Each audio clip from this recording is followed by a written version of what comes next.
So, An Inspector Calls is set in April 1912, but it was actually written by J.B. Priestley between 1945 and 1946. As such, the events that happened in the world between those years influenced how and why Priestley wrote the play. Let's take a look at the following quote. It's uttered by Arthur Burling, and he says, "And I say, there isn't a chance of war.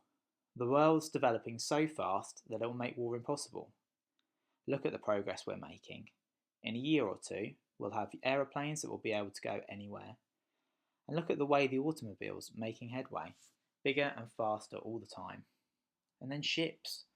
Why, a friend of mine went over this new liner last week, the Titanic. She sails next week.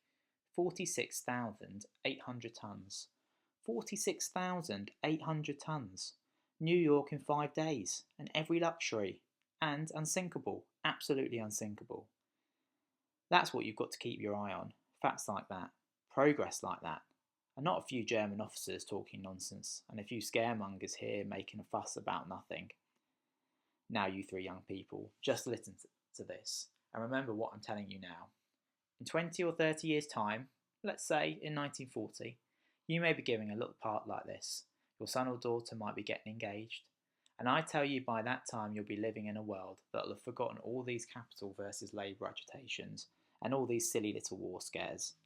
There'll be peace and prosperity and rapid progress everywhere, except of course in Russia, which will always be behindhand, naturally." Now, some of Berling's predictions are correct, those pertaining maybe to the automobile and aeroplanes as well. But if you know anything about 20th century England so far already, you'll be able to realise that a few of the things that he predicts don't come true. So we're going to have a look at all the events that happened between 1912 and 1945, or some of the most important ones in the history of England, to help give us a deeper understanding of the play and to see where Berling's predictions may have erred. So firstly, Berling makes his prediction about the Titanic being indestructible. This is tragically ironic, as on April the 15th of that year, the Titanic would sink on its first ever voyage from Southampton to New York, hitting an iceberg and killing around 2/3 of the crew and passengers on board. A couple of years later, Berling's prediction that there would be no war would again prove tragically incorrect, as war broke out in 1914 between Germany, Austria-Hungary and the Ottoman Empire on one side, and the Allied powers of Britain, France and other countries on the other. The war ended in 1918 with Allied victory. It came to be known as the War to End All Wars due to its horrific loss of life, where millions of soldiers and civilians died. Unfortunately, however, as we'll shortly see, it was not to be the case. Towards the end of the war, Russia abolished its monarchy in 1917 and in the years to come established a socialist government under the Bolsheviks, led by Vladimir Lenin, focused on redistributing land to the peasantry and rights for urban workers. Russia's critical role in World War II would cast doubt on Berling's claim that Russia would always be behind other countries in terms of progress. In 1918, women in the UK were given the right to vote after a long campaign for women's suffrage. This was achieved partially through the new roles of women during World War I in previously male-dominated sectors. You can find out more about female workers in World War I in our historian Mike O'Keefe's talk above. Though not directly mentioned in the quote we read at the beginning, Eva Smith highlights the plight of women in the 1920s through her character, despite the fact that women gained the vote in 1918. You can see Mike's talk about British women during the 1920s to find out more about this topic. A central theme of Inspector Calls is the contrast between Arthur Berling's capitalist views and Inspector Gall's more socialist views. Berling's prediction that soon there'd be a world with no tensions between workers and employers again would be proved wrong in 1926 with the general strike, when more than 1 million workers went on strike to protest against wage reductions. You can learn more about this in our historian Mike O'Keefe's short history video in the link above. In 1929, the stock markets collapsed in what became known as the Wall Street crash, leading to an economic downturn across the world known as the Great Depression. Though it is remembered most notoriously for negatively affecting millions of Americans, the Depression shook the world and negatively impacted economies around the globe in the years leading up to World War II.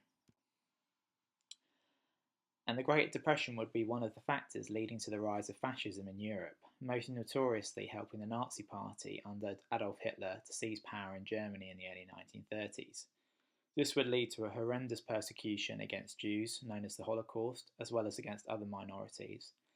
Nazi Germany soon annexed Austria and began conquering other European nations, leading in 1939 to World War II. Not only is Arthur Burling incorrect about the possibility of war in 1914, but he also wrongly presumes that by 1940 the world would be at peace.